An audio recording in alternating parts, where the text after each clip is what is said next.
I'm reading Numbers chapter 16. I'm reading from verse 41. It says, on the next day, all the congregation of the children of Israel complained against Moses and Aaron, saying, you have killed the people of Yahuwah. Now it happened when the congregation had gathered against Moses and Aaron, that they turned toward the tabernacle of meeting, and suddenly the cloud covered it, and the glory of Yahuwah appeared. Then Moses and Aaron came before the tabernacle of meetings, and Yahuwah spoke to, Moses, saying, get away from amongst this congregation, that I may consume them in a moment. And they fell on their faces. So Moses said to Aaron, take a censer and put fire in it from the altar. Put incense on it, and take it quickly to the congregation, and make atonement for them. For wrath has gone off from Yahuwah.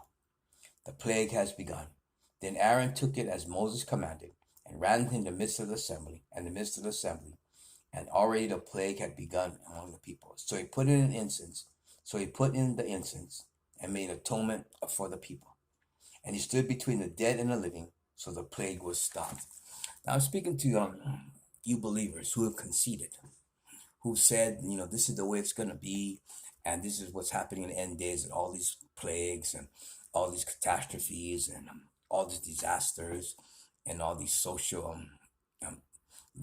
problems that plague our communities, our cities, and our nation.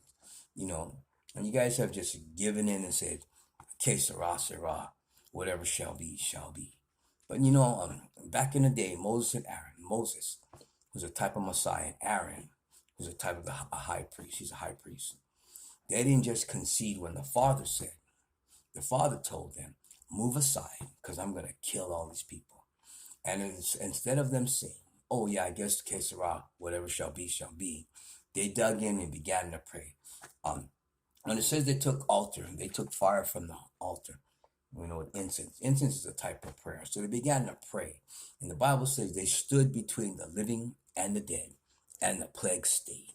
It is not time to just give in and say, que sera, sera, whatever will be, will be.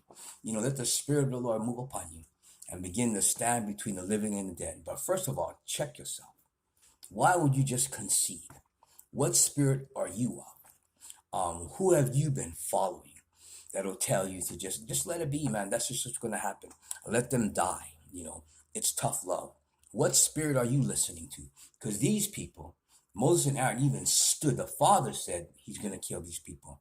And the love in their hearts for the Father and for the people made them stand up and say, wait a minute. And they stood